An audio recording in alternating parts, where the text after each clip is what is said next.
আসসালামু আলাইকুম সবাইকে। আমি মাহফুজুল আলম অর্ণব আপনাদের স্বাগতম জানাচ্ছি আজকের নতুন একটি লেকচারে। আজকের লেকচারে আমি মূলত দেখাবো যে ম্যাট্রিক্সের এলিমেন্টারি ট্রান্সফরমেশন বলতে আসলে আমরা কি বুঝি এবং এখানে আমরা কি করতে পারি একটা ম্যাট্রিক্সকে নিয়ে, এবং সেই সাথে আমরা আরো জানবো যে ইচেলন ফর্ম কি এবং ম্যাট্রিক্স এটা কিভাবে আমরা ট্রান্সফর্ম করতে পারি যেকোনো ম্যাট্রিক্সকে, এবং সেই সাথে হচ্ছে আমাদের রো রিডিউসড ইচেলন ফর্ম যেটাকে আমরা ক্যানোনিক্যাল ফর্মও বলে থাকি, এবং নরমাল ফর্ম, এই ৩ টা ফর্ম সম্পর্কে আমরা জানবো যে কিভাবে আমরা যেকোনো ম্যাট্রিক্সকে এই ৩ টা ফর্মে কনভার্ট করতে পারি। তো ফার্স্ট অফ অল আমরা আগে বোঝার চেষ্টা করি যে এলিমেন্টারি ট্রান্সফরমেশন কি। এলিমেন্টারি ট্রান্সফরমেশন বলতে বোঝানো হয় যে একটা ম্যাট্রিক্স যদি থাকে, সেই ম্যাট্রিক্সের বিভিন্ন রো বা কলামে আমি বিভিন্ন চেঞ্জ করে সেই ম্যাট্রিক্সটাকে ভিন্নভাবে উপস্থাপন করব, কিন্তু সেই ম্যাট্রিক্সের অ্যাকচুয়াল যে ভ্যালুটা সেটা সেমই থাকবে, অর্থাৎ ম্যাট্রিক্সের ভ্যালুর কোনো ডিফারেন্স ক্রিয়েট হবে না। তো সেটা আমরা দেখি। ফার্স্ট অফ অল আমরা দেখতে পাচ্ছি যে ফার্স্টে আমরা হচ্ছে এলিমেন্টারি রো অপারেশনস, অর্থাৎ আমরা ম্যাট্রিক্সের এলিমেন্টারি অপারেশনের মধ্যে রো অপারেশন নামে একটা অপারেশন করতে পারি। এখানে হচ্ছে এটা ৩ ভাগে বিভক্ত। একটা হচ্ছে আমাদের রো সুইচিং অপারেশন, অর্থাৎ এই যে আমরা যদি এই ম্যাট্রিক্সের দিকে একটু তাকাই, আমি এখানে রেড কালার দিই এবং একটু মোটা করি। এই যে রো অপারেশনসের দিকে তাকাই, তাহলে আমি কি রোটাকে সোয়াপ করতে পারবো এবং এটা ম্যাট্রিক্সের ভ্যালু সেমই থাকবে, অর্থাৎ এই যেখানে ১ এবং ৪ রোটা যেখানে ছিল, যে রো 1 2 সোয়াপ করা হয়েছে, এটা চলে গেছে এখানে এবং এটা চলে গেছে এখানে। এটা কিন্তু সেম ম্যাট্রিক্স এই দুটো। আরেকটা আমরা যেটা দেখতে পাচ্ছি সেটা হচ্ছে যে multiplication by a non zero scalar, অর্থাৎ যেকোনো একটা রোকে আমরা চাইলে যেকোনো একটা ভ্যালু দিয়ে গুণ করতে পারি। যেমন একটা অপারেশন আমরা দিয়েছি যে রো 3 কে 2 দিয়ে গুণ করা হয়েছে, যে এটা হচ্ছে আমার রো 3।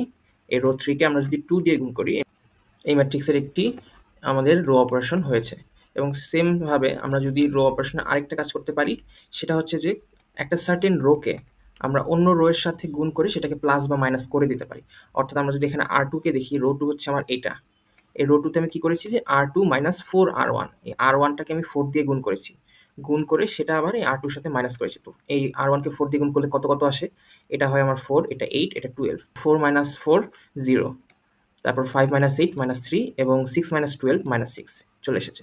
এভাবে আমরা করতে পারি। মূলত রো অপারেশনসে আমরা এই ৩ টা কাজ করতে পারি, এবং কলাম অপারেশনসের ক্ষেত্রেও আমাদের সেম। এই যে এখানে আমি এক্সট্রা ভাবে দেখাচ্ছি না, কলাম ইন্টারচেঞ্জ, এই 2 কলামটা 3 তে চলে এসেছে এবং 3 টা 2 তে চলে এসেছে, এবং কলাম স্কেলিং, এবং কলামে আমরা সেম ভাবে কোনো একটা কিছু দিয়ে গুণ করতে পারবো, যে এখানে -1 দ্বারা কলাম 1 কে গুণ করা হয়েছে, এবং আমরা হচ্ছে সেম ভাবে কলাম 3 কে আরেকটা কলামের সাথে গুণ করে যোগ বা বিয়োগ করে ফেলতে পারি। সেটা এখানে দেখানো হচ্ছে C3 প্লাস 2C1। তো এটা হচ্ছে আমার ছিল C3 এবং হচ্ছে 2 ইনটু C1, এটাকে 2 দিয়ে গুণ করে এটার সাথে মাইনাস করা হয়েছে, যার ফলে কি আসতেছে আমার, সরি এখানে প্লাস করা হয়েছে, যার ফলে আমার এখানে 5 14 আর 23 আসছে। তো এগুলো আমরা কেন শিখলাম, কারণ এগুলো দিয়ে ফার্দার আমরা যে 3টা ফর্মের কথা বললাম, যে echelon form, rho reduced echelon form যাকে আমরা ক্যানোনিক্যাল ফর্মও বলি, এবং নরমাল ফর্ম, এই 3টা ফর্মে আমাদের এই ট্রান্সফরমেশনগুলো করতে হবে। তো ফার্স্ট অফ অল আমরা এখন আসি হচ্ছে ইচেলন ম্যাট্রিক্স ফর্ম, যেটাকে মূলত বলা হয় রো ইচেলন ফর্ম, REF। এটার ফুল মিনিংটা হচ্ছে এটা। তো এটা আসলে কি বোঝায় এটা আমাদের একটু বুঝতে হবে। তো এই রো ইচেলন ফর্মের জন্য আমাদের যেকোনো একটা ম্যাট্রিক্সকে বুঝতে হবে যে লিডিং এন্ট্রি যেটা, ঠিক আছে, the first non zero entry in each row is 1। এটা মাস্ট না, বাট এটা থাকলে আমার ম্যাথটা সহজ হবে। এটা বলতে কি বুঝিয়েছে যে আমার প্রত্যেকটা যে রো আছে, সেই রো এর যে নন জিরো এন্ট্রিটা, প্রথম নন জিরো এন্ট্রি সেটা হতে হবে 1। তাহলে এই যে আমি যদি এখানে দেখি, এখানে আমার প্রথম নন জিরো এন্ট্রি 1, এখানেও 1, এখানেও নন জিরো এন্ট্রিটা প্রথম নন জিরো এন্ট্রি 1, আর এখানে তো আমার নন জিরো এন্ট্রি নাই, তাহলে এটা কি সবগুলোই জিরো, সমস্যা নেই। তাহলে এটা হচ্ছে আমার প্রথম শর্তটা ফিল আপ করতেছে। সেকেন্ড শর্ত আমরা দেখি, যে সেকেন্ড শর্ত হচ্ছে যে each pivot is the right of the pivot in the row above it. অর্থাৎ এখানে মূলত বোঝাতে চেয়েছে যে পিভট বলতে বোঝানো হয়েছে যে নন জিরো যে এন্ট্রি, এই নন জিরো এন্ট্রিকেই পিভট বলা হয়। অর্থাৎ এই রোতে যে আমাদের প্রথম যে নন জিরো নাম্বারটা থাকবে তাকে পিভট বলা হয়। তো এখানে পিভট এটা, এখানে পিভট এটা, এখানে পিভট এটা। এখানে মূলত বলতে চেয়েছে যে each pivot is to the right of the pivot, অর্থাৎ এই যে এই পিভট আছে এর নিচের পিভটটা এর ডানে থাকতে হবে, অর্থাৎ এর নিচে কিন্তু থাকতে পারবে না। এখানে 1 আছে, এখানে 1 থাকতে পারবে না। এখানে থাকলে এটা মিনিমাম ডানে 1 ঘর হতে পারে, 2 ঘর হতে পারে, 3 ঘর হতে পারে, এটা সমস্যা না। কিন্তু মিনিমাম সে 1 ঘর ডানে থাকবেই, সেটা এখানে দেখা হয়েছে। এখানে যে ডানে এসেছে, এখানে 2 ঘর ডানে এসেছে, একদম নিচে নেই পিভটটা। এখানে এটা পিভট, এখানে পিভট, এখানে পিভট। তো এই শর্তটাও কি সে হচ্ছে ফিল আপ করে। এরপরে যে শর্তটা আসতেছে zero rows, rows with all zero are at the bottom. এই যে একদম যে সবগুলো জিরো রো, এটা থাকতেও পারে নাও থাকতে পারে, এটা যে থাকবেই এমন কথা না, কিন্তু যদি থাকে সে কোথায় থাকবে, একদম বটমে, একদম নিচে। এই শর্তটাও মিলে গেছে। যেহেতু 3টা শর্তই মিলে গিয়েছে, এটা হচ্ছে আমার একটা কি REF, রো ইচেলন ফর্ম, সংক্ষেপে আমরা শুধু ইচেলন ফর্ম বলি। এই যে এখানে আমাদের পিভট কোনটা দেখিয়ে দেওয়া হয়েছে, 1 1 1 আর 0 অ্যাট দ্য বটম। এরপরে আমরা যেটা দেখবো সেটা হচ্ছে reduced row echelon form. Reduced row echelon ফর্মটা বলতে কি বোঝায়, সেটা হচ্ছে আমাদের এই ইচেলন ফর্ম যেটা আছে এটাই আগে আমরা এই ম্যাটটাকে এই পজিশনে আনবো কনভার্ট করে। কিভাবে কনভার্ট করবো সেটা আমি দেখাবো পরে, আগে আমি বুঝে নিই যে কোনটা কি। ম্যাটটাকে আগে আমরা এই পজিশনে আনবো, আনার পরে আমরা যে কাজটা করব যে pivot is equals to 1, each pivot is 1 and is only non zero entry in its column. এবার কিন্তু একটু ঘটনা ঘুরে যাচ্ছে। অর্থাৎ আমরা যদি এখানে খেয়াল করি যে এখানে আমাদের রুলসটা ছিল কি, যে প্রথম নন জিরো এন্ট্রিটা 1 হতে হবে।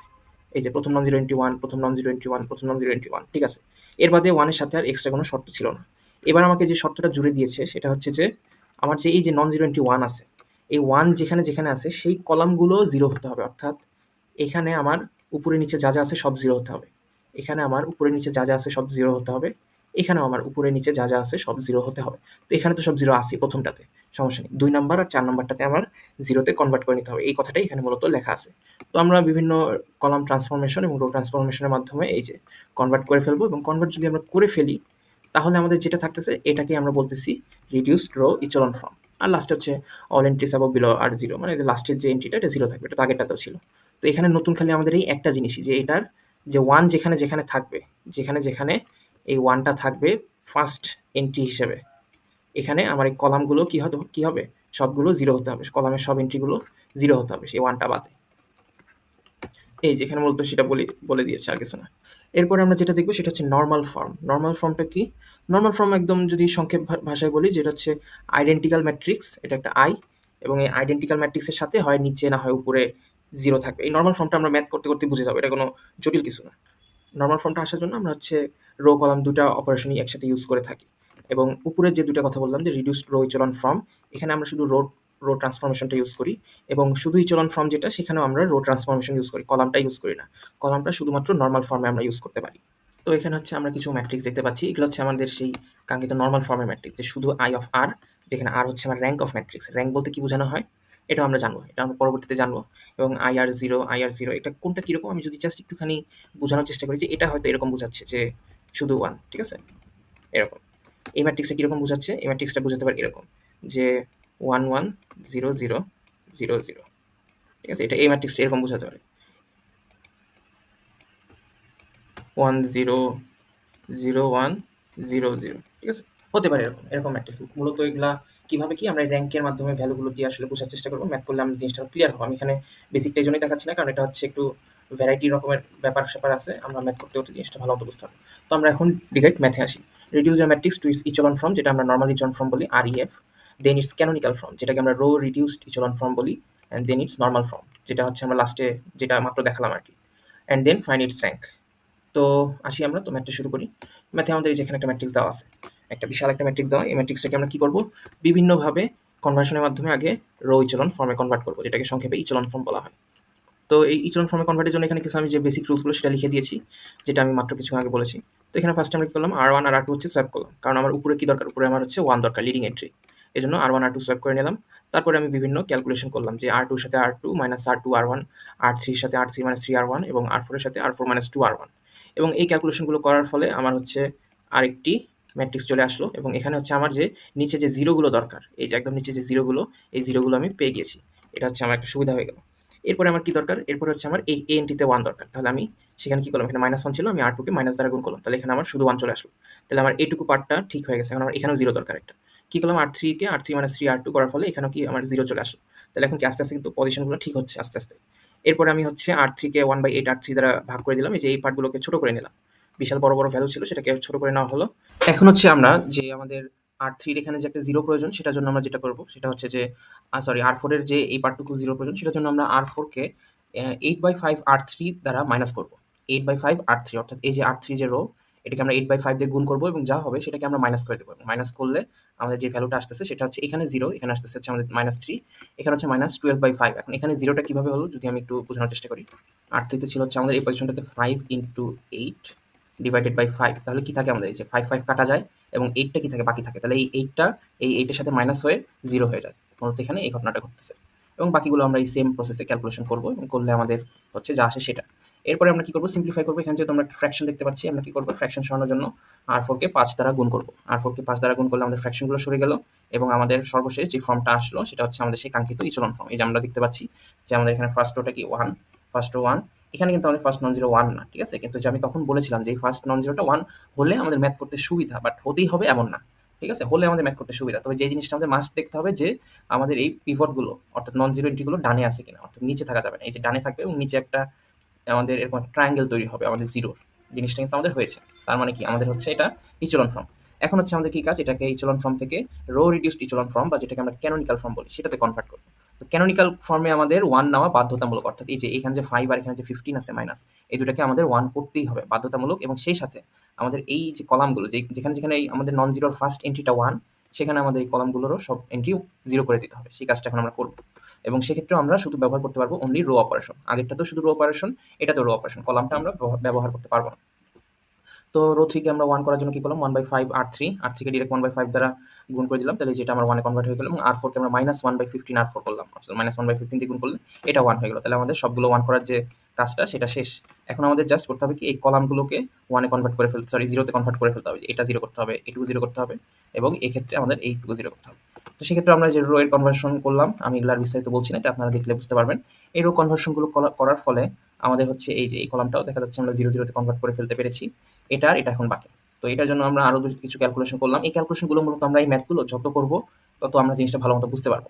এগুলা পরীক্ষার হলে ইনস্ট্যান্ট করতে গেলে আমাদের মাথা খাটাইতে সময় লাগবে যে আচ্ছা কি দিয়ে কি করলে 0 হবে, কি দিয়ে। কিন্তু বাসায় বেশি বেশি প্র্যাকটিস করলে এটা ইজি হবে আমাদের জন্য। এটা কোনো নির্দিষ্ট নিয়ম নেই, যে যেভাবে সুবিধা, যার যেমন সুবিধা হয় সে সেভাবে করতে পারবে। সো এটার ফলে এটা 0 হয়ে গেল এবং এটাও 0 হয়ে গেল। এখানে হচ্ছে আমরা কিছু রো ট্রান্সফরমেশন করলাম এবং লাস্টে আরেকটা ট্রান্সফরমেশন করার ফলে এই রোটাও 0 হয়ে গেল। তাহলে আমাদের কি আলটিমেটলি যে 0 করার ব্যাপারটা সেটা শেষ। অর্থাৎ এটাই হচ্ছে আমাদের সেই কাঙ্ক্ষিত ক্যানোনিক্যাল ফর্ম। এই যে ক্যানোনিক্যাল ফর্ম, যেখানে আমাদের পিভটগুলো সব একদম এরকম কর্ণ আকারে ডানে ডানে যাচ্ছে, এবং এগুলার প্রত্যেকটা কলাম বরাবর এই পিভট ভ্যালু ব্যতীত সবাই 0। এই 0 0 0 0, এগুলা কিন্তু আমাদের মাথা ব্যথার বিষয় না। এখানে যা আছে সেটা আমাদের কোনো মাথা ব্যথার বিষয় না। আমাদের হচ্ছে মেইন পিভট দিয়ে খেয়ালটা রাখতে হবে, মেইন পিভটের ব্যাপারটা। এরপরে আমরা যাবো হচ্ছে নর্মাল ফর্মে। নর্মাল ফর্মের জন্য আমাদের হচ্ছে এই ম্যাট্রিক্সটা দিকে একবার তাকাই। ম্যাট্রিক্সটা দেখে আমরা এটা বুঝতে পারতেছি যেটা নর্মাল ফর্ম কিরকম হতে পারে। নর্মাল ফর্ম বলতে মূলত বোঝানো হয় যখন আমি রো রিডিউসড ইচেলন ফর্ম বা ক্যানোনিক্যাল ফর্ম আনবো, তখন আমার যে একটা আইডেন্টিক্যাল ম্যাট্রিক্স যেটা তৈরি হবে, যে এইটুকু কিন্তু আমার আইডেন্টিক্যাল ম্যাট্রিক্স, এবং আইডেন্টিক্যাল ম্যাট্রিক্সের বাইরে আমার যেই সংখ্যাগুলো থাকবে সেগুলোকেই আমার 0 তে কনভার্ট করাই হচ্ছে নরমাল ফর্ম। এটা হচ্ছে মেইন জিনিস। অর্থাৎ এই যে ডান সাইডে এটা, এখানে আমরা প্রত্যেকটা ভ্যালুকেই 0 তে কনভার্ট করব। এটা তো 0 তে আছেই এটা। আর বাকি যে 3টা আছে, 3টাকে যদি 0 তে কনভার্ট করতে পারি সেটাই হচ্ছে আমার মূলত নরমাল ফর্ম। তো এখন আমরা নরমাল ফর্মের দিকে আগাই। আমাদের হচ্ছে নরমাল ফর্মের ব্যাপারটাতে আসি। এখানে আমরা কলাম অপারেশন শুরু করব, কারণ নরমাল ফর্মে কলাম অপারেশন করা যায় এবং কলাম অপারেশনই করতে হবে। তো নরমাল ফর্মে আমরা হচ্ছে হিসাব করব যে C1 কে আমরা 2 দিয়ে গুণ করে C5 এর সাথে মাইনাস করেছি, তাহলে হচ্ছে আমাদের যে জিনিসটা আসে সেটা হচ্ছে যে কলাম 5 এর এখানে 0 চলে আসতেছে। তারপর আরো কিছু কলামের আমরা কাজ করতেছি, যার ফলে আমাদের আরো ভ্যালু 0 আসছে, এটা 0 হচ্ছে। এবং এখানে আরো কিছু কলাম অপারেশন করা হচ্ছে, যার ফলে আমাদের এই লাস্টে যে ভ্যালুটা এটাও 0 হচ্ছে। তো এই যে 0 হওয়ার পরে এখন যে ফর্মটা তৈরি হলো, যে এইটুকু হচ্ছে কি আমাদের একটা আইডেন্টিক্যাল ম্যাট্রিক্স এবং এইটুকু হচ্ছে আমাদের একটা 0 ম্যাট্রিক্স। এই যে দুই পার্টটা নিয়ে যে একটা ম্যাট্রিক্স তৈরি হলো, এটাই হচ্ছে মূলত আমাদের নরমাল ফর্ম। এই ম্যাট্রিক্সটা হচ্ছে আমাদের নরমাল ফর্ম। এখন আমাদের হচ্ছে আসবো সেই কাঙ্ক্ষিত র্যাঙ্ক নির্ণয়, যে র্যাঙ্কটা কি। The rank of A matrix is the number of non zero rho in it's echelon form. অর্থাৎ আমাদের এই যে রো যে আছে, মোট কয়টা আছে, 4টা রো না? তো এই 4টা রোতে মোট কয়টা রোতে হচ্ছে নন জিরো রো আছে। নন জিরো রো বলতে বোঝানো হয় যে যেই রোতে কোনো মানে 0 ছাড়া যে কোনো একটা হলেও অন্য সংখ্যা আছে, সব রো 0 না।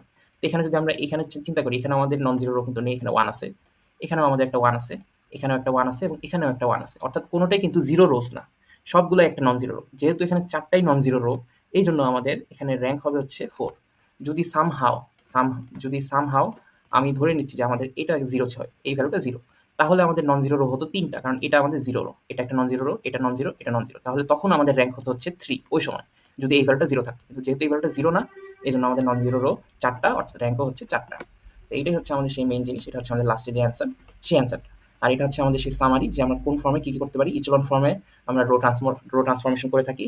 ক্যানোনিক্যাল বা রো রিডিউসে আমরা হচ্ছে কি রো ট্রান্সফরমেশন করি, কলাম করি না। এবং নর্মাল ফর্মে আমরা রো করি, কলামও করি, কিন্তু আমি বলবো যে জাস্ট আমরা কলামে স্টিক থাকি, কারণ আমাদের রো ট্রান্সফরমেশনে যা যা করা সেটা আমরা এই দুই জায়গায় করেছি। নর্মালে গিয়ে আর আমাদের রো ট্রান্সফরমেশনে কিছু করার থাকে না। আমরা রো ট্রান্সফরমেশনে, সরি, নর্মাল ফর্মে আমরা জাস্ট হচ্ছে কলাম ট্রান্সফরমেশনটাই করে থাকি।